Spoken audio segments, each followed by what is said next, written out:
Good morning students. Previous class के अंदर हम लोगों का जो चैप्टर था वो एंड हो गया था और आज हम लोग फर्स्ट पार्ट का चैप्टर नंबर 2 जो है वो स्टार्ट करेंगे। वो है स्वतंत्रता। सबसे फर्स्ट इसका परिचय है।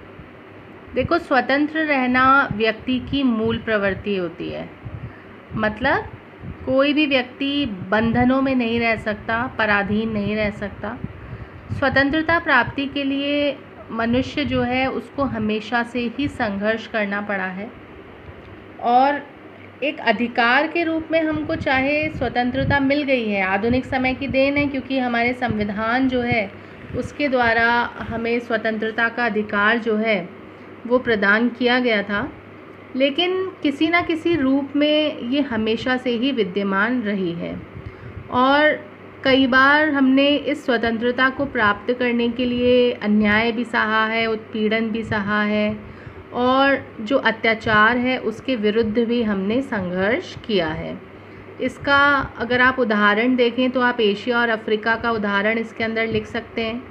जैसे कि एशिया और अफ्रीका के जो देश थे उन्होंने राष्ट्रीय आंदोलन किया क्योंकि वो ये चाहते थे कि उनका राष्ट्र जो है वो स्वतंत्र हो जाए।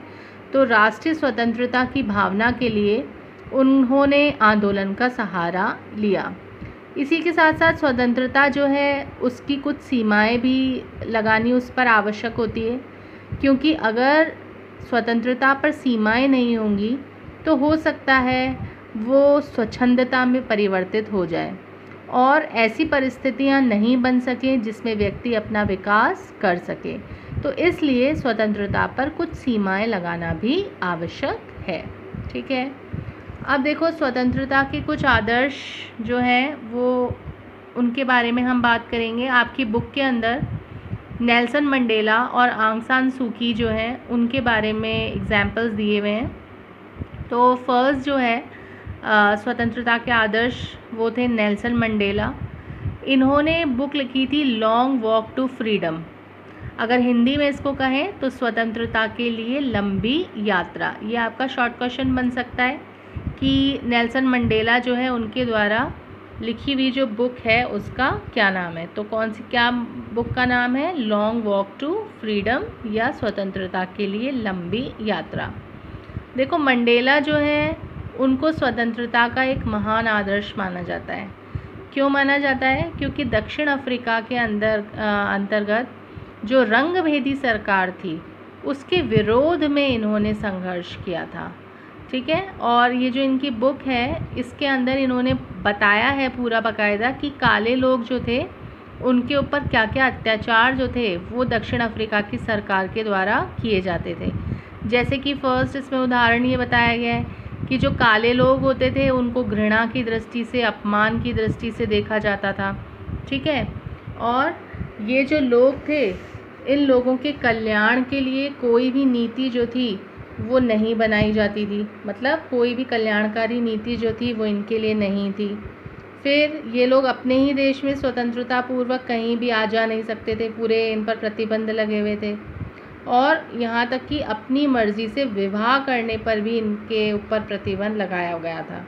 मतलब कहने का मतलब क्या है कि ये तो कुछ व्यक्तिगत स्वतंत्रताएं हैं कि भाई शादी किससे कर रहे हैं या कहाँ जा रहे हैं, कहाँ आ रहे हैं, तो ये सारे अधिकार भी काले लोगों को प्राप्त नहीं थे।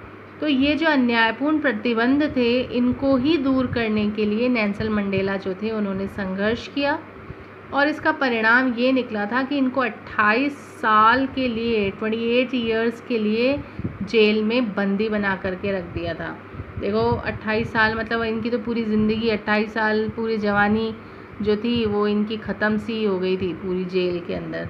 ठीक है, अब इनका विशेष जो है उसमें आप ये लिख सकते हैं कि नेल्सन मंडेला का जो जन्म था वो 18 जुलाई 1918 को हुआ था और 95 वर्ष की आयु के बाद 5 दिसंबर 2013 के अंदर इनका निधन हुआ है।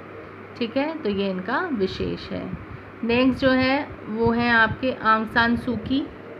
देखो, आंग सान सू की जो है इन्होंने जो बुक लिखी है उसका नाम है फ्रीडम फॉर फियर, मतलब भय से मुक्ति। और इन्होंने अपनी पुस्तक में कहा है कि मेरे लिए वास्तविक मुक्ति भय से मुक्ति है। भय से मुक्त हुए बिना आप गरिमापूर्ण मानवीय जीवन नहीं जी सकते। मतलब अगर आप डर के जियोगे तो आप नहीं जी सकते हो। इनका मानना ये था कि व्यक्ति को किसी से डरना नहीं चाहिए। यहाँ पर ये नहीं है कि आप डरने का मतलब कि मम्मी पापा से नहीं डरो या टीचर से नहीं डरो, उनको जवाब दो, ये चीज़ नहीं है। यहाँ पर डरने का मतलब अत्याचारी शासन जो है उससे नहीं डरना है, ठीक है। क्योंकि व्यक्ति गरिमापूर्ण जीवन तभी जी पाएगा जब वो भय से मुक्त होगा, ठीक है। और इन्होंने जो ये विचार दिए थे, इन विचारों के कारण से ही इनको अपने घर में नज़रबंद कर दिया गया था और अपने परिवार से अलग कर दिया गया था इनको। और मतलब इनको बिल्कुल अपने परिवार से मिलने तक में भी ये असमर्थ थी, ठीक है। तो इस प्रकार से ये आपका जो टॉपिक है ये कंप्लीट होता है। नेक्स्ट स्वतंत्रता है, स्वतंत्रता का अर्थ, और इसका जो अध्ययन है वो हम नेक्स्ट टॉपिक के नेक्स्ट लेक्चर के अंदर करेंगे। Thank you.